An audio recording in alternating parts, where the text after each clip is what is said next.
Amaravati inner ring road కేసులో ACB కోర్టులో CID chargesheet దాఖలు చేసింది. చంద్రబాబు, నారాయణ, నారా లోకేష్, లింగమనేని రమేష్, రాజశేఖర్లను ఛార్జిషీట్లో ప్రధాన నిందితులుగా సిఐడి పేర్కొంది.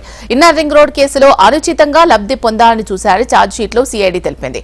చంద్రబాబు, నారాయణ కనుసన్నల్లో వ్యవహారమంతా జరిగిందని సిఐడి తెలిపింది.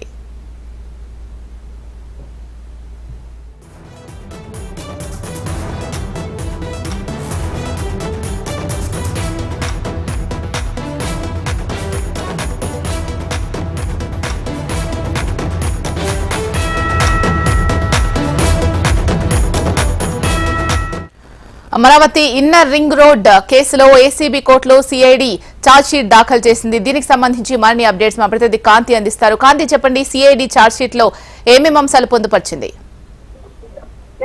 రాజధాని ఇన్నర్ రింగ్ రోడ్ అలైన్మెంట్ కేసులో సిఐడి ఏదైతే ఛార్జ్షీట్ ని ఫైల్ చేసింది, ఏసీబీ కోర్టులో ఈ ఛార్జ్షీట్ ను సిఐడి దాఖలు చేసింది. చంద్రబాబు, నారాయణ, నారా లోకేష్, లింగమనేని రమేష్ అలాగే రాజశేఖర్ ప్రధాన నిందితులుగా ఈ ఛార్జ్షీట్ లో పేర్కొన్నారు. ఇన్నర్ రింగ్ రోడ్ కేసులో అనుచితంగా లబ్ధి పొందారని చూశారని ఛార్జ్షీట్ లో చంద్రబాబు నాయుడు తరఫున అలాగే నారాయణ కమిషన్లో ఇదంతా జరిగిందని పేర్కొన్నారు. అయితే ఈ స్కామ్ కి సంబంధించినంత వరకు కూడా A1 గా చంద్రబాబు నాయుడు, A2 గా మాజీ మంత్రి నారాయణ, వీరితో పాటు లోకేష్ వీళ్ళంతా కూడా ఉన్నారు. సింగపూర్ తో చంద్రబాబు ప్రభుత్వం ఒప్పందం చేసుకున్న తప్పుడు ఒప్పందం అని కూడా సిఐడి తేల్చడం జరిగింది. దీంతో పాటుగా గవర్నమెంట్ ఒప్పందం అంటే తప్పుదారి పట్టించినట్లుగా కూడా సిఐడి తెలిసింది. ఈ నేపథ్యంలో అసలు G2G ఒప్పందమే జరగలేదనే విషయాన్ని కూడా సిఐడి నిర్ధారించడంతో సింగపూర్ తో చేసుకున్న ఒప్పందాన్ని కేంద్ర ప్రభుత్వం అనుమతించలేదని కూడా సిఐడి ఏదైతే ఛార్జ్షీట్ దాఖలు చేసిందో దాంట్లో చెప్పడం జరిగింది. చట్టవిరుద్ధంగా మాస్టర్ ప్లాన్ పేరుతోటి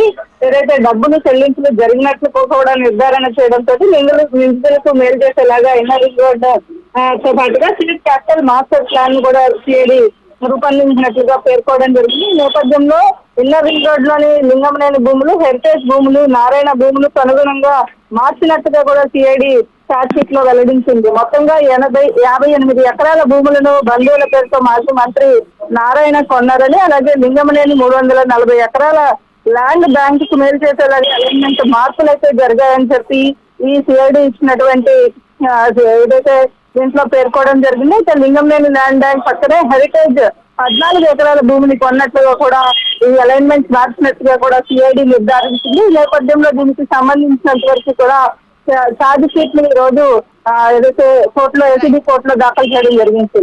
థ్యాంక్ యూ కాంతి.